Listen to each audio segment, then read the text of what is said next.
আজকের ভিডিওতে আমি আপনাদের দেখানোর চেষ্টা করব কিভাবে বাসায় বসে বানিয়ে ফেলতে পারেন এই ধরনের ড্রিঙ্কস। তো কথা না বাড়িয়ে চলুন মূল ভিডিওতে চলে যাওয়া যাক।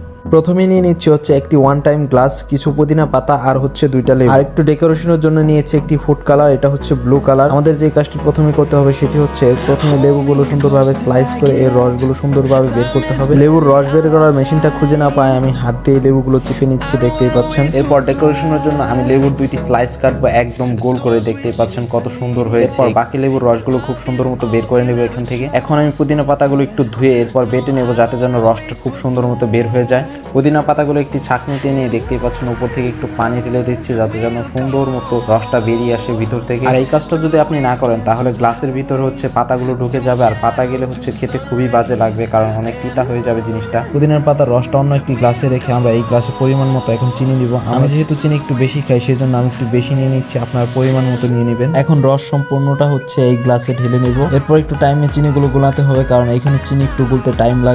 অলরেডি হয়ে গেছে, এখন হচ্ছে আমাদের ডেকোরেশনের পালা। তো এটাই হচ্ছে আমাদের ফুড কালার। ফুড কালার একটু দেখে শুনে কিনবেন, কারণ এটা যদি ফুড গ্রেড না হয় তাহলে আপনার স্বাস্থ্যের জন্য অনেক ক্ষতিকর হয়ে যাবে জিনিসটা। আর এটা ফুড গ্রেড কালার কিনা সেটা বোঝার জন্য সহজ একটি উপায় রয়েছে, চলুন দেখে আসি সেই সহজ উপায়টি কি। ফুড গ্রেড কালার কখনো এটা লেগে থাকবে না, এটা ধুলে সবসময় উঠে যাবে। এটা যদি হয়ে থাকে তাহলে এটাই হচ্ছে আসল ফুড গ্রেড কালার। তো আপনারা দেখতে পাচ্ছেন আমি হাত ধোয়ার পর আমার হাতে একটু ফুড কালার লেগে নেই, তার মানে এটা খুব ভালো প্রোডাক্ট ছিল। এখন আমরা পরিমাণ মতো ফুড কালারটা একটু ঢেলে নেব, একটু সাবধানে ঢালতে হবে কারণ বাইরে যে পড়ে যাওয়ার সম্ভাবনা রয়েছে। হয়ে গেছে আমাদের ড্রিঙ্কসটি, দেখতে পাচ্ছেন কত সুন্দর একটি কালার কম্বিনেশন হয়েছে। তো আজকের ভিডিওটি এই পর্যন্তই। সবাই ভালো থাকবেন, সুস্থ থাকবেন, দেখা হচ্ছে পরের কোনো ভিডিওতে। ইউটিউব থেকে দেখলে আপনি সাবস্ক্রাইব করতে ভুলবেন, আর ফেসবুক থেকে ফলো করতে ভুলবেন না। আল্লাহ হাফেজ।